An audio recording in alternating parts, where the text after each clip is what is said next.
sweet.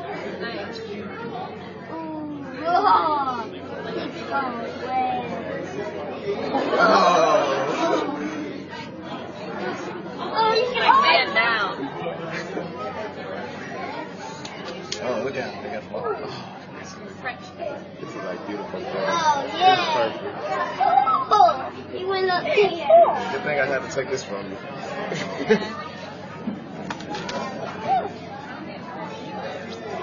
Sure, my job is to go to school. Whoa, his butt was in my face. Hold on. Look at his butt in the rain. Photos. Oh, yeah. Oh, look at it. How can I breathe underwater?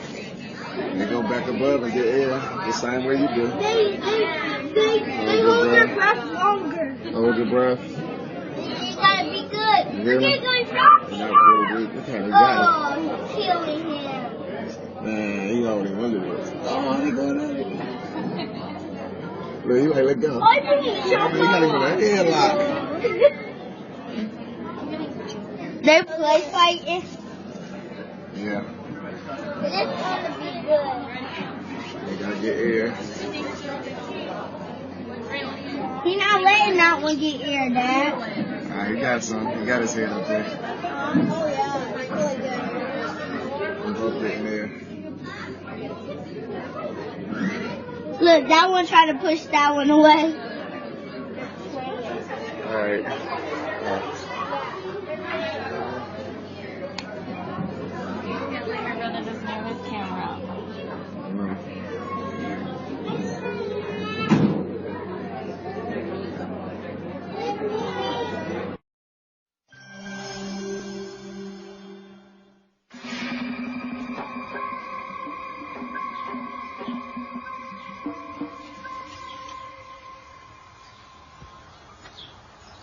This cobra here is found in the rubble here of my garden, and that's very common. You often find cobras in situations like this. And it's an amazing snake. Most people think it's one of the most aggressive snakes. They think that this is a snake that will intentionally attack you. It'll go for you. That's not aggression. That snake's merely trying to warn me off. It's standing up so that I can see it, and I'm supposed to now move away from it. If I move around it here, you'll see how it follows me. It's, of course, going to follow every step that I make. Snakes respond to movement, the cobra especially. I'm going to show you something really interesting here. This cobra is really warning me with its hood, and if I grab it really gently and restrain it, hold it like this for a moment, once the snake feels that it's completely overpowered, once it feels that it cannot do anything else, that it cannot move away from me, cannot spread its hood, biting's not working, it may do something which is going to really interest you. It may pretend to be dead. And even if I move my hand over it, it's responding completely differently to the way it was a moment ago. Isn't that incredible? Snakes are so fascinating.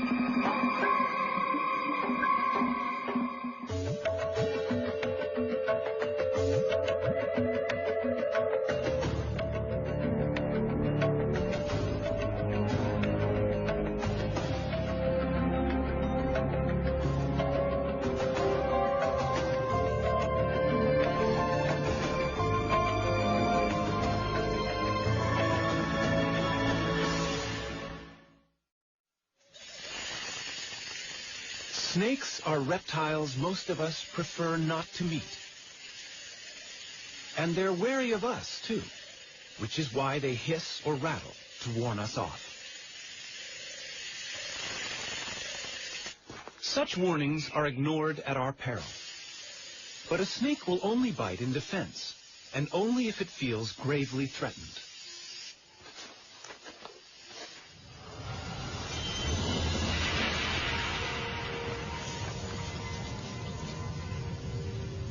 It's easy to imagine the snake as an aggressor, the snake in the grass, a deadly foe.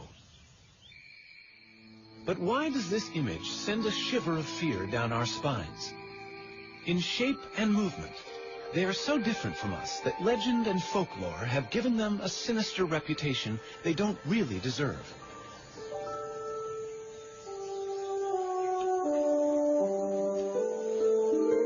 How can we understand an animal that smells with its tongue, or that hears with its whole body, sensing vibrations.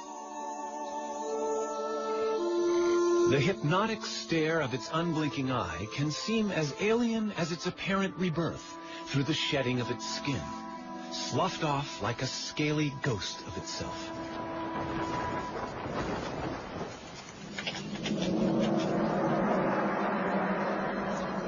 Among them are giants that storybooks say are 100 feet long and ready to strangle unwary jungle explorers. And yet, there is this little guy, a thread snake, very friendly and not deadly at all.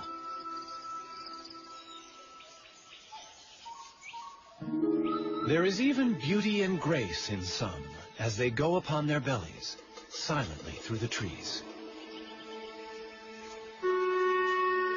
But where did snakes come from? An animal that looked much like some other reptiles alive today.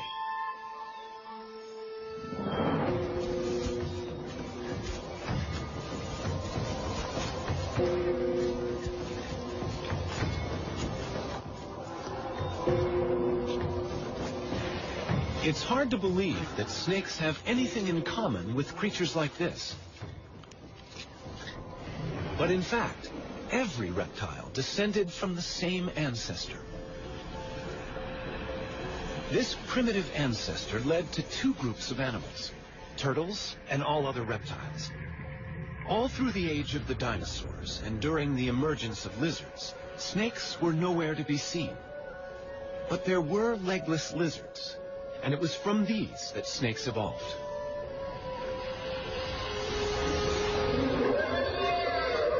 For 110 million years, they have been living side by side with other reptiles. Today, there are more than 2,500 different species of snake.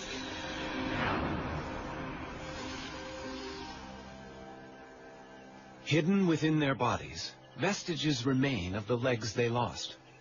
But snakes, with a skull, backbone, and a multitude of ribs, are able to move quickly in several ways.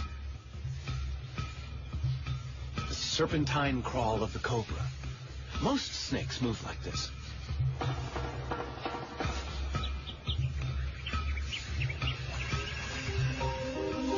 The movement creates little ridges in the ground, which the snake pushes against to propel itself forward. When you're short and fat, like this puff adder, throwing cobra-style loops is impossible.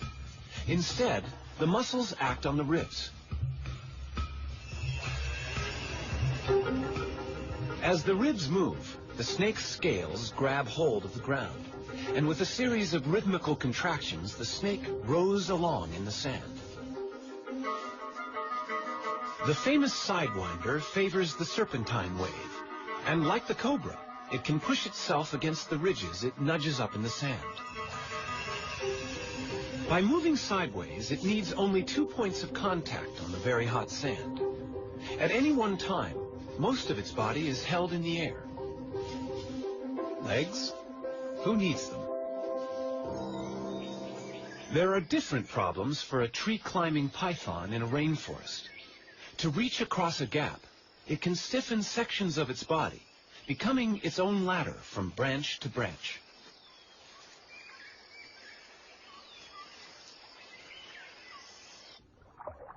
This sinuous and flattened body, with its broad tail working like an oar, could be mistaken for an eel. But this is no fish. It's a sea snake. Most snakes can swim, though even the sea snake must interrupt its hunting now and then for a breath of air at the surface.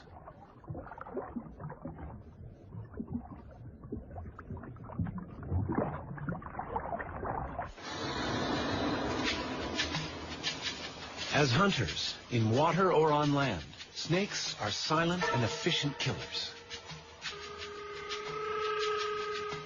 A rattlesnake has more than its bite to work with. Its tongue constantly tastes the air, scenting for prey. Its body senses ground vibrations, even the footsteps of a mouse. Standing still, is no defense. The rattler is also able to sense body heat.